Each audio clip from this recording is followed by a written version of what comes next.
completes Welsh questions.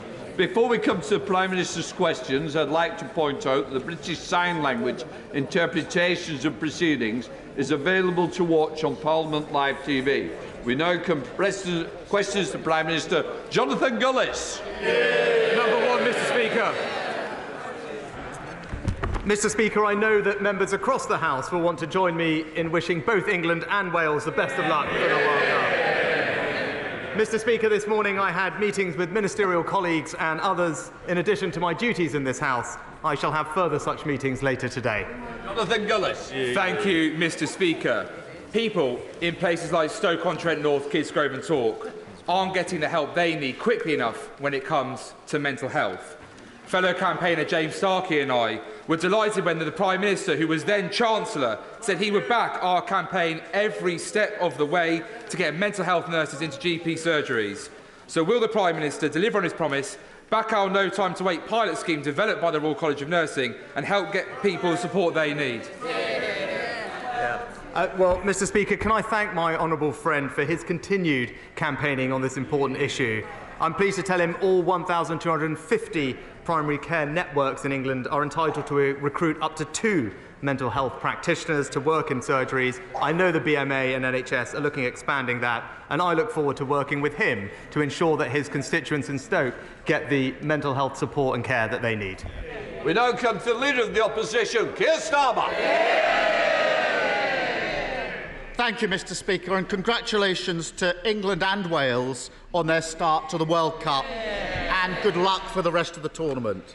Mr. Speaker, the World Cup doesn't belong to FIFA, and it doesn't belong to the host nation. It belongs to everyone who loves football.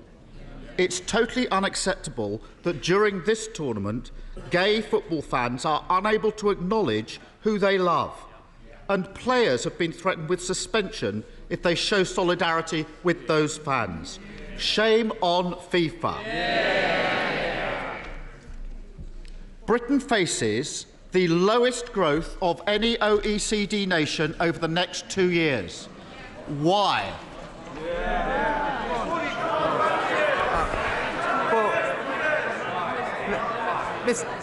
Mr. Speaker, this country has experienced since 2010 the 3rd highest growth in the G7. This year, the fastest growth in the G7, and unemployment at a multi-decade low. We're getting on to deliver more growth, Mr. Speaker. We're delivering free ports. We're investing in apprenticeships. We're protecting R&D. And if the Labour Party is serious about actually supporting growth, maybe they should get on the phone with their union paymasters and tell them to call off the strikes. Mr. Speaker, Order. We want to get through Prime Minister's questions, and you're not helping me. Keir Starmer. He's in total denial. We're bottom of the 38 OECD countries who are all in the same boat when it comes to COVID and Ukraine. And he wants a pat on the back. It's like a football manager, bottom of the league at Christmas, celebrating an away draw 3 months ago, and it won't wash. So they don't like their record, that's the problem. So let's try it another way. Why is Britain set to be the first country into recession and the last country out? Mr. Speaker, I'm pleased that the Right Honourable Gentleman brought up the OECD report, because it contained actually 3 very important points. Firstly, it made the point that actually in the years following the pandemic, we're projected to have almost the highest growth amongst our peer countries. It also made the point, it was crystal clear that the challenges we face are completely international in nature. And thirdly, Mr. Speaker, it supported our fiscal plan because it's credible and ensures sustainability. Now, the Right Honourable Gentleman would have known all of that if he actually read the whole report.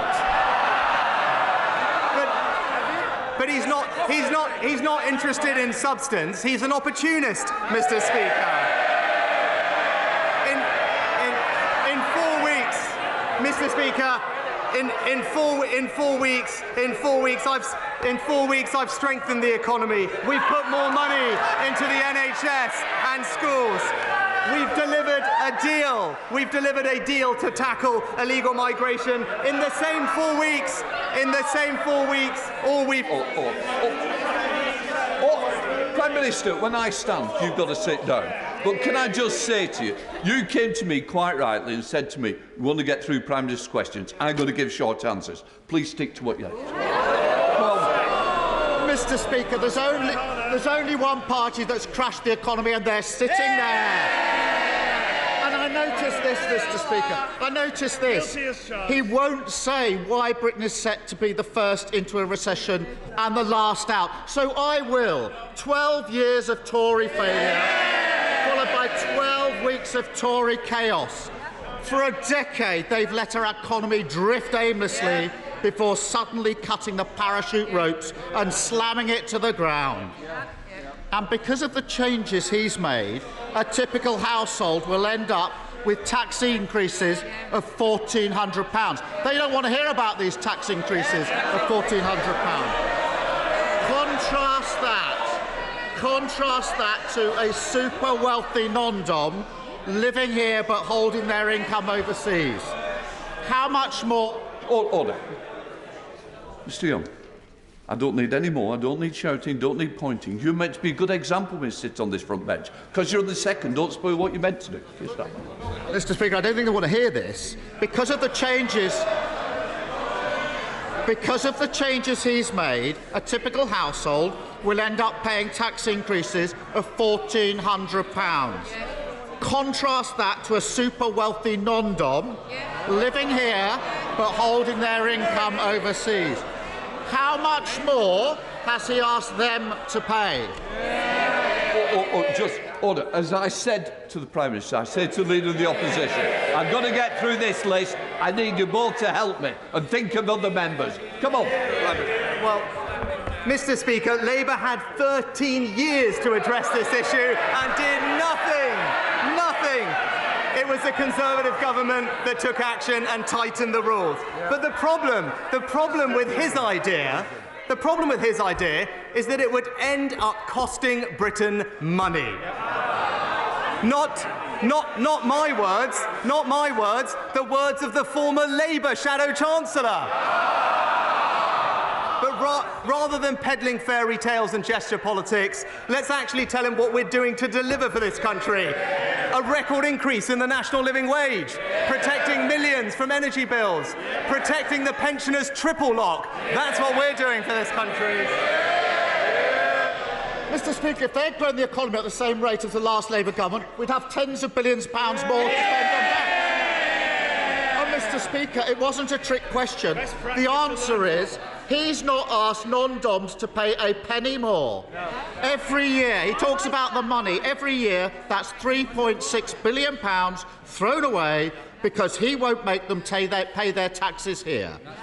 How many extra doctors could Britain afford with that money?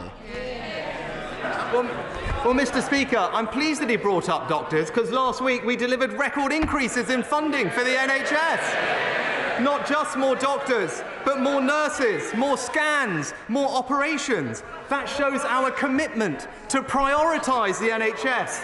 Not my words, the words of the NHS Chief Executive. Scrapping the non-dom status would allow us to train 15,000 doctors every year. That's what Labour would do.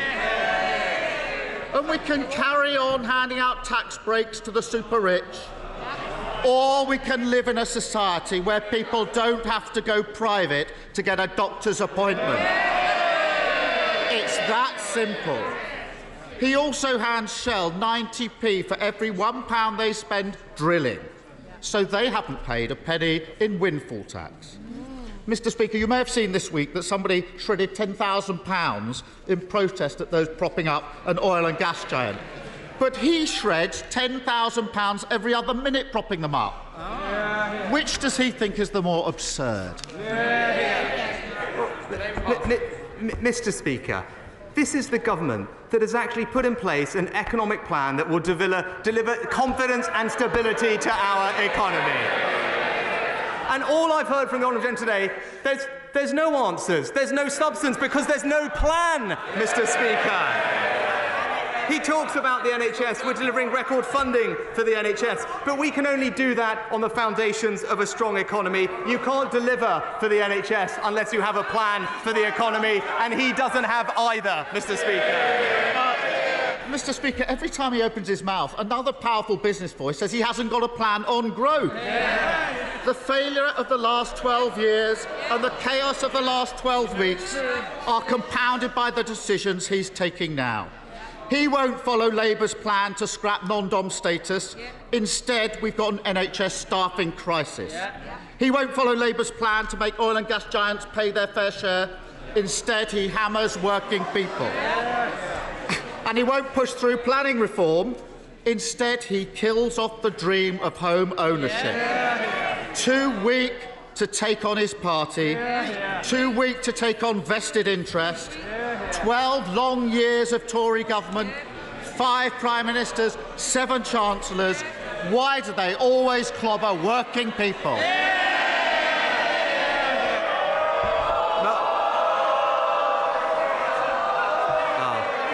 Mr. Speaker, he talks about leadership. This summer, I stood on my principles and told the country what they needed to hear, even though it was difficult. When he ran for leader, he told his party what they wanted to hear. And even now, he says one thing and he does the other. He says he cares for working people, but he won't stand up to the unions. He said he'd honour Brexit, but he tried to have a second referendum. And now he tries to talk tough about immigration, but he promised to defend free movement. You can trust him to deliver for his party. You can trust me to deliver for the country.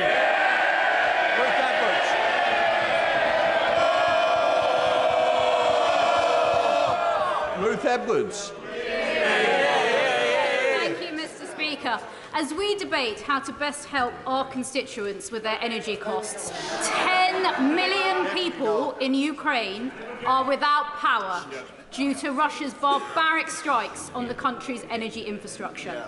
So can my right honourable friend set out what support we will be providing to our Ukrainian allies to help them repair the damage and keep their citizens warm this winter? I'm pleased to tell my honourable friend that I spent time discussing this with President Zelensky at the weekend and talking to Ukrainian families about the impact these awful strikes are having on them. I know the whole House will be proud to know that we're providing millions of pounds of immediate support with generators, shelter and water repairs on top of the 570 mobile power generation that we are donating to power facilities across Ukraine. We're also working with the government to repair critical infrastructure with 8 projects identified by UK Export Finance to be delivered in the near future. We now come to the Leader of the SNP, Ian Blackford. Thank you, Mr. Speaker. I'm sure the whole House will want to join me in welcoming the moderator of the Church of Scotland to our proceedings this afternoon and to thank him for his sermon at St Margaret's this morning. Mr. Speaker, this morning the Supreme Court clarified a point of law, but the very point of democracy in this union is now at stake, and democracy will not be denied. Because whether Westminster likes it or not, last year the people of Scotland voted for a Scottish Parliament with a majority and the mandate to deliver an independence referendum. The Prime Minister has every right to oppose independence. He has no right to deny democracy to the people of Scotland. If the Prime Minister keeps blocking that referendum, will he at least be honest and confirm that the very idea that the United Kingdom is a voluntary union of nations is now dead and buried? Well, Mr. Speaker, let me start by saying we respect the clear and definitive ruling of the Supreme Court of the United Kingdom. And what I would say to the honourable gentleman, that firstly, I am looking forward to also seeing the moderator of Scotland tomorrow. And I think that the people of Scotland want us to be working on fixing the major challenges that we collectively face, whether that's the economy, supporting the NHS, or indeed supporting Ukraine. Now is the time for politicians to work together, and that's what this government will do. Ian Blackford.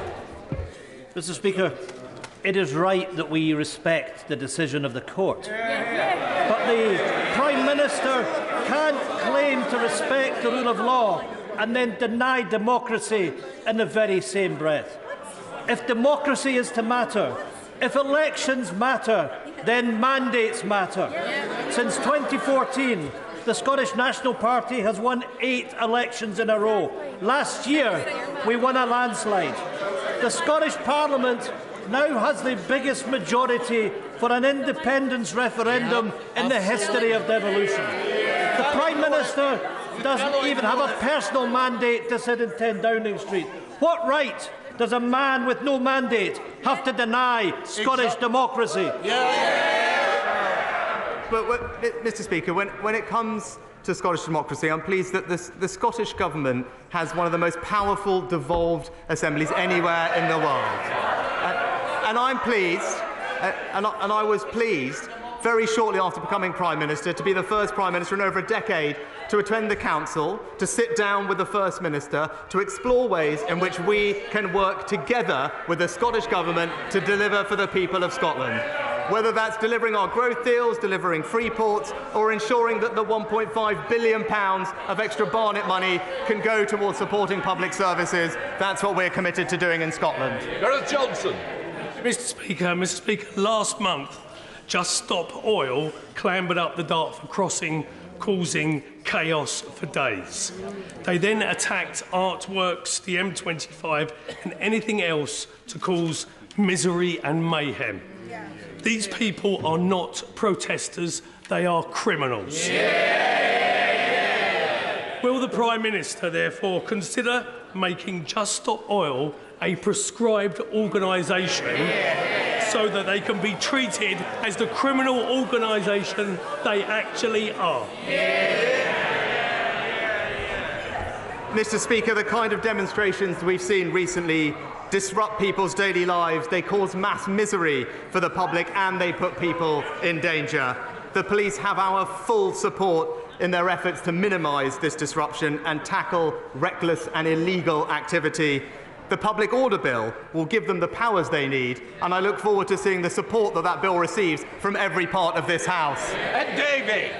Mr. Speaker, one of my constituents, Vanessa, has contacted me in floods of tears. Her mortgage payments have risen by £500 a month. She and her husband were already struggling with high energy bills and high food bills. Now, like 1 in 4 across the country, they fear losing their home. We are out of options and heartbroken, says Vanessa. So will the Prime Minister introduce a new mortgage protection fund paid for by reversing his tax cuts to the banks? Will he help Vanessa keep her home?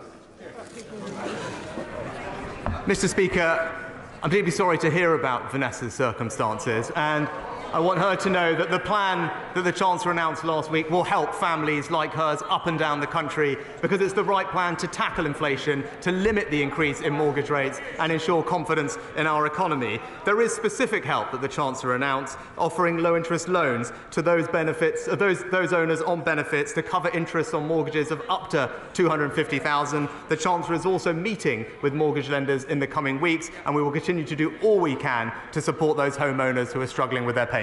Greg Tracy. Thank you, Mr. Speaker. I recently took part in the Pitching In campaign, which promotes grassroots sports and also celebrates the volunteers who make it possible every week. So would the Prime Minister join me in thanking those volunteers for the incredible work they do? And also, with top-flight football taking a bit of a break at the moment because of the World Cup, would he join me in reminding people that it's the perfect opportunity to go out and support their local non-league football teams who are incredibly welcoming, and including in that, of course, Atherstone Town Community Football Club, Bedworth United and Coleshill Town in my constituency. Well, I'm happy to join my honourable friend in praising all his local teams, and he makes an excellent point, actually, that volunteers have a vital role to play in community sport and actually the delivery of major events, and I join him in thanking them for everything that they do. Sport accounts for over half, Mr. Speaker, of volunteering in the UK, and every one volunteer generates a capacity for at least 8 more people to participate in sport, and I know the whole House will join me in praising their efforts. Alan Dorrance. Thank you, Mr. Speaker. Good afternoon.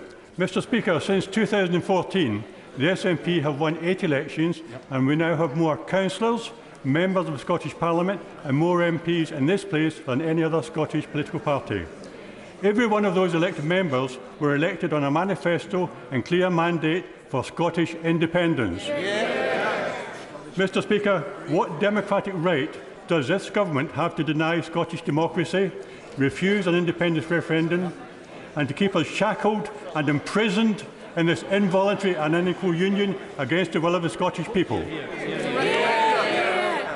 Well, Mr. Speaker, again, we respect the decision of the court today with regard to the referendum, and we're getting on with the business of working constructively, collaboratively, in partnership with the Scottish Government to deliver for his constituents. Indeed, the Ayrshire Growth Deal is investing over £100 million to make use of his region's strong industrial heritage, potentially making more use of renewable energy. That's the kind of positive project we should be focused on, and that's what we'll keep on delivering. John Penrose.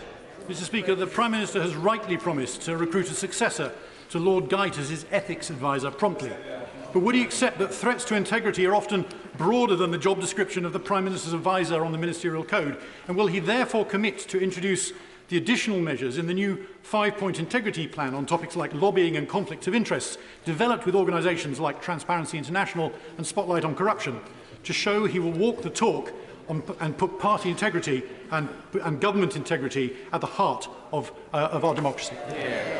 Well, I thank my honourable friend for his comprehensive and thoughtful suggestions. As he acknowledged, he knows that I've committed to appointing an independent adviser on ministerial interests, and I very much look forward to studying his other proposals in proper time. Chris Law.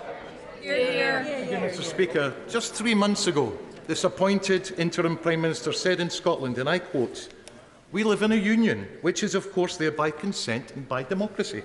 And added, "I accept that." Well, Mr. Speaker, by their consent and by democracy, the Scottish people have already voted by a clear majority in the Scottish Parliament to have their say through a referendum on the independent future for Scotland. So it begs the ultimate question, Mr. Speaker. Can this Prime Minister tell us if he accepts Scottish democracy? And if so, how that's compatible with today's Supreme Court ruling that clearly exposes the myth that the UK is a voluntary union and is upheld by consent?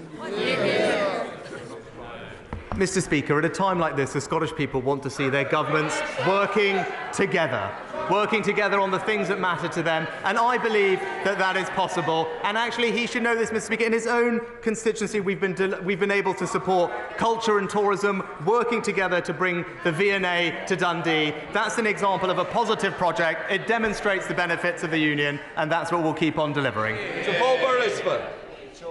Thank you, Mr. Speaker. My right honourable friend will be aware that the government provides a slim financial support across 5 firms for small modular reactors. A few other countries have woken up and are seriously investing in SMRs. As Sizewell will not be running until 2031 at the earliest, should we not be doing the same? No, my honourable friend actually makes an excellent point, and hopefully he was heartened to hear what the Chancellor said last week, that we want to crack on with our overall nuclear programme. And I think he's right to acknowledge that small and advanced nuclear reactors have the potential to play a key role in that nuclear programme alongside projects like Hinkley and Sizewell. That's why we've allocated £385 million to support them, and like him, I'm keen to see progress as soon as possible. Dr. Philippa Whitford. Thank you very much, Mr. Speaker. During the 2014 referendum, we were told that Scotland was an equal partner in a family of nations. Yet the disaster that is Brexit was forced on Scotland against our will, and we see devolution wound back by legislation such as the Internal Market Act. So if the Prime Minister still claims the UK is a voluntary union, can he explain the democratic route by which the people of Scotland get to make a choice over their own future? Well, Mr. Speaker, the UK is a collaborative and constructive union that is delivering for the people of Scotland. Even in Ayrshire itself, where we're working collaboratively with the Scottish Government to invest in aerospace, advanced manufacturing and space. Those are the types of activities that will bring tangible benefit to the people in her region, and that's the right focus for the Government. Angela Adams. Thank you, Mr. Speaker. As a North Yorkshire MP, my right honourable friend will know how crucial bus services are to our communities. Last month, Arriva stopped the only bus between Selby and Doncaster, meaning that 40 Selby College students had to find, at very short notice, alternative transport to get to college. Thankfully, the college itself stepped in to resolve the situation.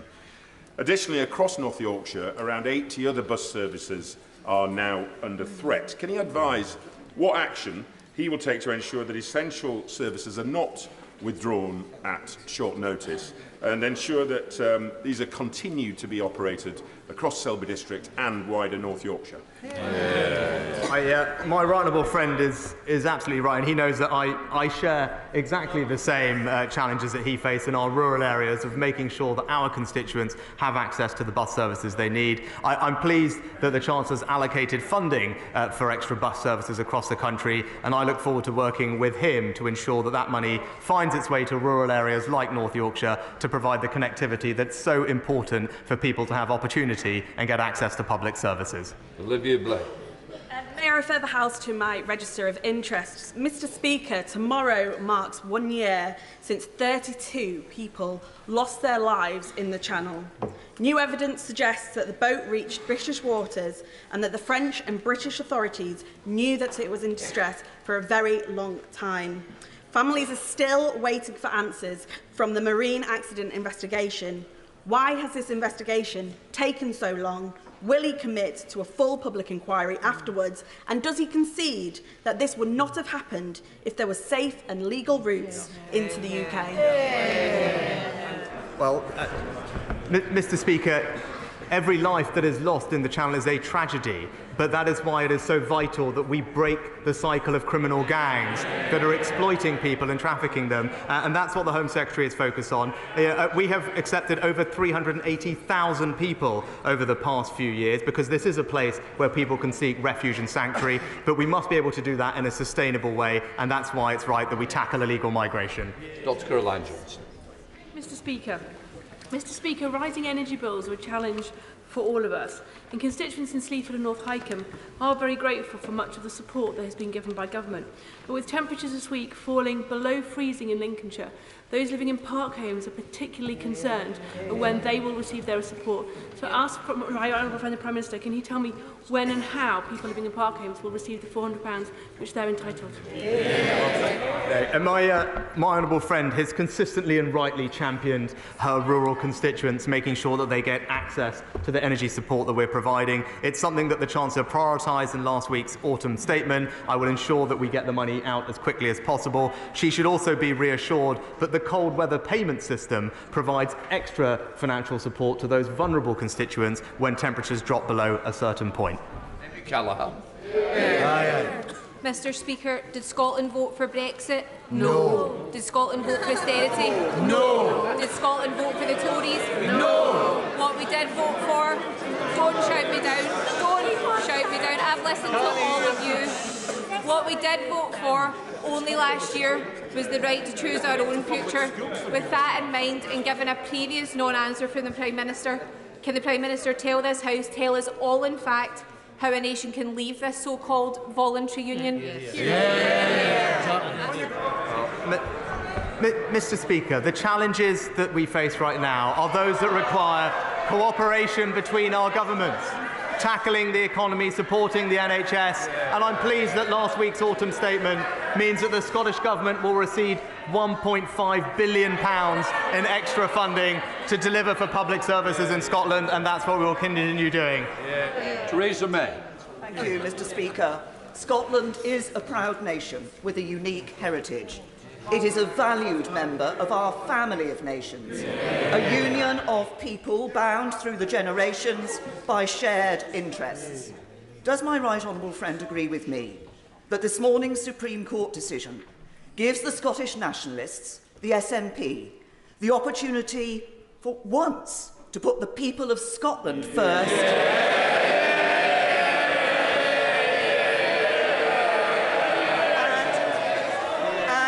And end its obsession with breaking us apart?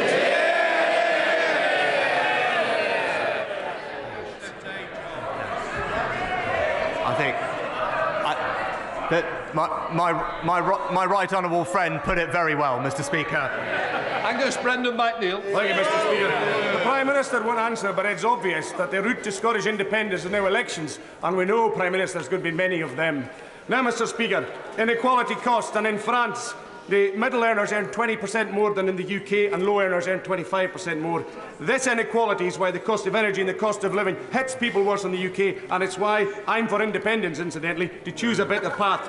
But meantime, in my constituency, there are both more off-grid fuel customers and a higher rate of fuel poverty than in Northern Ireland. So will the PM do the right thing and extend the £200 payment that's going to Northern Ireland to the off-grid customers in my geographically distinct constituency, the Hebrides, on the basis of fairness? Yes or no?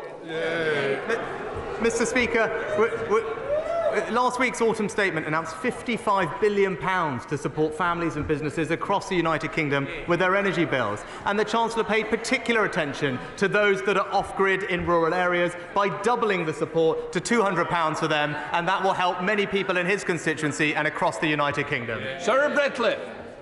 Speaker, I'm sure we'll both be celebrating this weekend what we consider to be one of the best days of the year, and that is Lancashire Day. Thank you personally for hosting the event in Parliament.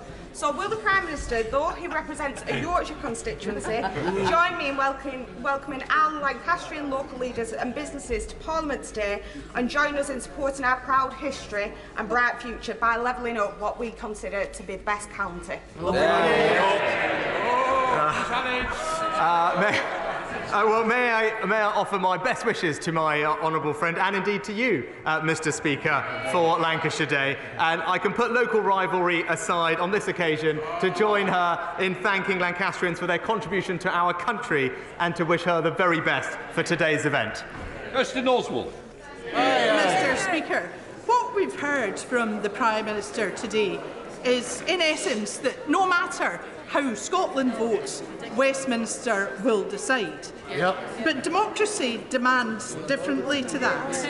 Mr. Speaker, the late Canon Kenyon Wright said, what if that other voice we know so well says, we say no and we are the state? Well, we say yes and we are the people. And it is the people in Scotland who have to be heard. This place can't stand in the way of democracy. And if this Prime Minister with no mandate thinks it can, is he seriously telling us that this is a voluntary union of equals? Well, Mr. Speaker, we are focused not on the SNP, but on the people of Scotland. That's who we're delivering for. I'm happy to meet with the First Minister, as I continue to do, to deliver for them, whether it's in her own constituency with a growth deal, whether it's moving civil service jobs to Scotland, whether it's delivering free ports or indeed the extra funding for public services. This is a government that will deliver for the people of Scotland, and we will do it constructively and collaboratively. Order, order. I would now like to make a statement. On the 20th of October, the Culture, Media, Sport Committee published a special report on answers given to it by the Right Honourable Member for Mid-Bedfordshire when she was the Secretary of State for DCMS. The Honourable Member for Ochil, South and Perthshire subsequently wrote to me asking for precedence for a complaint of a breach of privilege, as was his right. I declined to do so since the bar for such a complaint is high. The House should only take action when essential in order to provide reasonable protection for the House, its members or its officers from improper obstruction. I note the committee itself, of which the honourable gentleman is a member, has said, had Miss Doris remained the Secretary of State, driving policy of selling the channel, we may have sought referral to the Privilege Committee. But as her claims have not been inhibited, the work of the committee, and she is no longer has a position of power over the future of Channel 4, we are instead publishing this report to enable the House and its members to draw its own conclusion. So I consider it appropriate to respect the committee's assessment of the situation. Correspondence on matters of privilege is private. Indeed, had to go to great lengths to ensure that members can write to me in confidence on any matter, knowing their communication will remain private. Expect the same courtesy in my replies. The honourable member has seen fit to give a partial and biased account of my letter on Twitter, and I await his apology. I gave the honourable member notice that I would be raising this matter at this time, but I do stress it is not the way we should be doing business in this House. Honourable member for Killen-Pershing. Mr. Speaker, as you've the floor, man. Mr. Speaker, as you've just explained, the Commons Culture Committee, in which I sit, published a unanimous cross-party report about the testimony of the Right Honourable Member and the testimony she gave to the committee, and there are now considerable public interest in what should happen next. I want to put on record, Mr. Speaker, that I deplore social media pylons against you or indeed anyone else. I've been on the receiving end of them, and they are exceedingly unpleasant. But could I ask for guidance on what I and other members should tell their constituents about integrity in politics in this context? If someone misleads a committee, what should happen next? Can I just say, integrity is that, first of all, Clinton's letter, but only half the letter, is not integrity. In fact, far from it. It misled the people of this country. It certainly put me in bad light with the people of this country, and I don't expect that to happen in an impartial speaker. So if that was an apology, I don't think it was very good. David Davis. Mr. Speaker, in following on from that, honourable members of this House have certain strict duties on them. First, there is a duty of upholding the institutions of this House. Clearly, in breaching the confidentiality of the Speaker's private correspondence, the member for Oakle and South Perthshire has knowingly broken that rule. And frankly, for that, if that was an apology, that was not sufficient for that alone. But we also have a duty to tell the truth. Now, in his public pronouncements, he implicitly criticised you, Mr. Speaker, for not referring the DCMS Secretary of State to the Privileges Committee. But you were simply following the convention of agreeing with the DCMS Select Committee, of which he is a member. And when they decided not to refer, there was no minority report from him. There was not even a vote against from him. It was a unanimous vote. So what he was trying to do, Mr. Speaker, was to blame you by his partial release of his letter, and he was leading the public to believe that somehow you made this decision against the wishes of the committee. The rules of this House do not allow me to assert whether I view the misleading of the public as deliberate. So the House can make its own judgment on that. But this miserable half apology was completely inadequate for the breach of this measure. I'm going to leave it there for today, and I hope the Honourable will consider the way he's put his own part. Now I come to the urgent question. I'm going to let members leave before I call.